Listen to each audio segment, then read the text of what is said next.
जय गुरुदेव। प्रातः ब्रह्म मुहूर्त में रोहिणी कुमार उठे, शौच आदि से निवृत्त होकर विदा लेने श्री स्वामी जी के पास गए। महाराज उस समय एक छोटी चौकी पर बैठे थे। रोहिणी कुमार प्रणाम करके बैठ गए। कौतूहलवश आपने रात की साधना संबंधी चर्चा चलाई।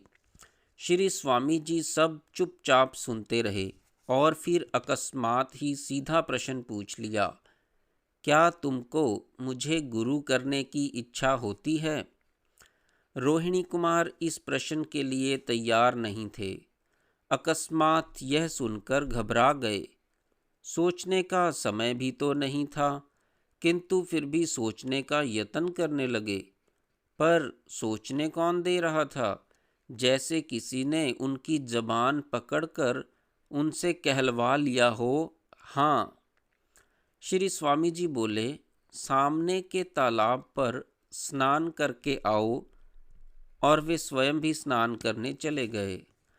रोहिणी कुमार स्नान करते समय विचार करने लगे।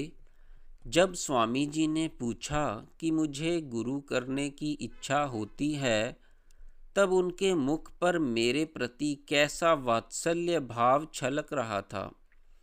मेरे इनकार करने पर अवश्य ही उन्हें दुख होता। फिर हाँ या ना करने के लिए विचार का अवसर ही कहाँ मिला। जैसे किसी ने पकड़कर मेरे मुंह से हाँ करा ली हो। और फिर जो क्रियाएं श्री स्वामी जी के शिष्यों में देखी हैं, उनका प्रत्यक्षीकरण भी तो होगा। आप स्नान करके आए तो श्री स्वामी जी को भी तैयार पाया। रोहिणी कुमार को एक आसन पर बैठ जाने की आज्ञा प्रदान कर स्वामी जी स्वयं एक अन्य आसन पर सामने बैठ गए। श्री स्वामी जी ने रोहिणी कुमार के दक्षिण कर्ण में क्रमशः शिव मंत्र और फिर शक्ति मंत्र और फिर गुरु मंत्र सुनाया। मंत्र उपदेश के पश्चात आपको समझाया कि तुमको जो गुरु मंत्र दिया है, शांत बैठकर इसका जप करो। शरीर और मन को ढीला छोड़कर बैठो। अपनी ओर से कोई चेष्टा ना करना और ना ही किसी स्वाभाविक चेष्टा को रोकने की चेष्टा करना। लगभग 2 घंटे पश्चात रोहिणी कुमार उठे। गुरुदेव ने पूछा कि कैसा अनुभव हुआ?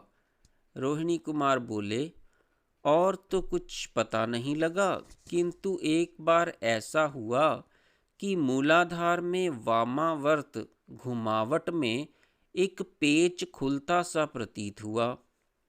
गुरुदेव बोले, नहीं, मैंने देखा कि तुम्हारे शरीर में कंप भी था। अच्छा, सामने बगीचे में से गेंदे के कुछ फूल लाकर मुझे दक्षिणा में दे दो।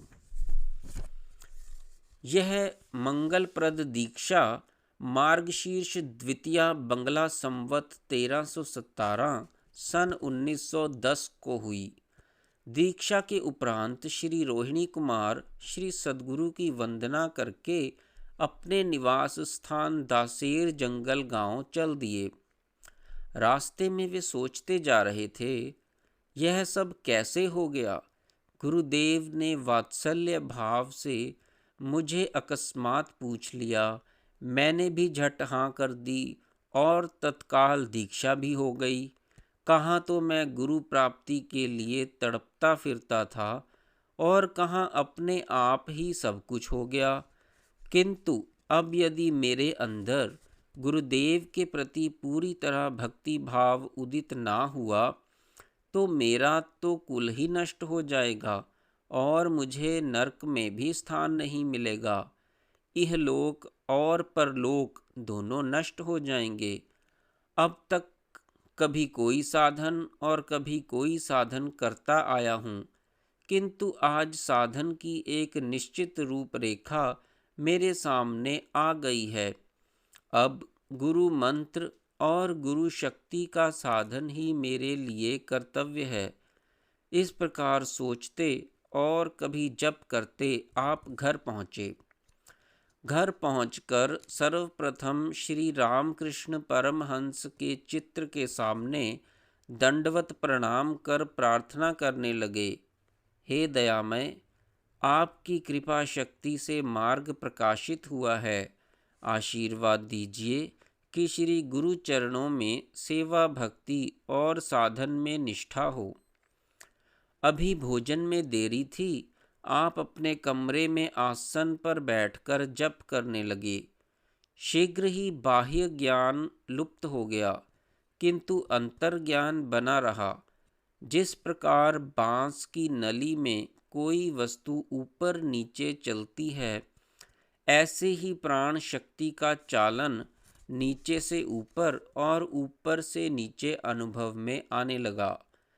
जब शक्ति ऊपर से नीचे उतरती तो मूलाधार में खट सा शब्द होता और फिर कुछ ऊपर चढ़ता हुआ सा प्रतीत होता। शक्ति के इस प्रकार चढ़ने उतरने की क्रिया पर आपका मन एकाग्र हो गया। साथ ही साथ श्वास प्रश्वास प्रक्रिया भी अंदर बाहर ना होकर अंदर ही अंदर हो रही थी। आप सोचने लगे कि यह क्या बात है, मेरी सांस बाहर ना जाकर अंदर ही अंदर ऊपर नीचे क्यों हो रही है।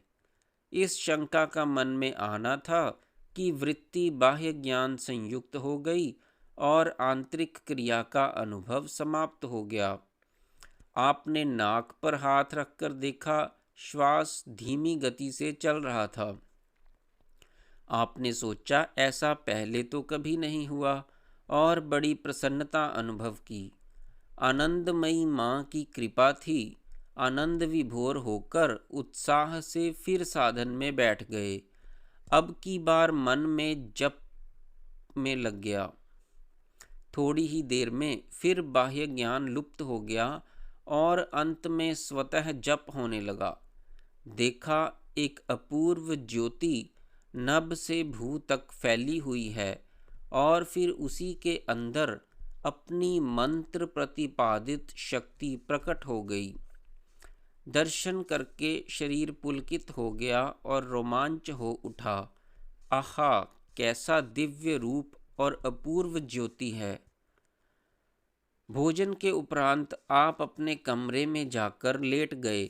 मन में गुरुदेव के प्रति अगाध भक्ति के भाव उदय हो उठे थे और विचार उमड़ रहे थे। मैं भी गुरु कृपा प्राप्ति के लिए भटकता था।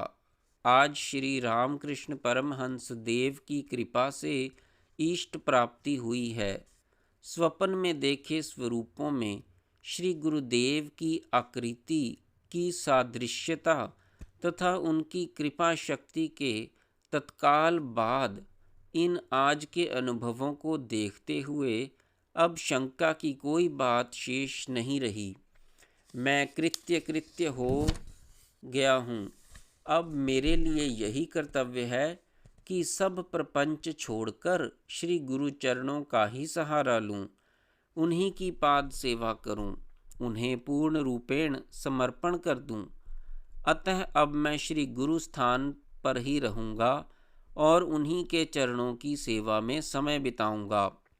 दूसरे ही दिन रोहिणी कुमार ने अपने पास जिस किसी का जो सामान था वापस कर दिया। क्रांतिकारियों तथा उनसे संबंधित संस्थानों से संबंध विच्छेद कर लिया। दासेर जंगल वाला मकान खाली कर दिया और शाम को झोला लटकाए कंधे पर कंबल रखे श्री गुरु स्थान की ओर चल दिए। जय गुरुदेव।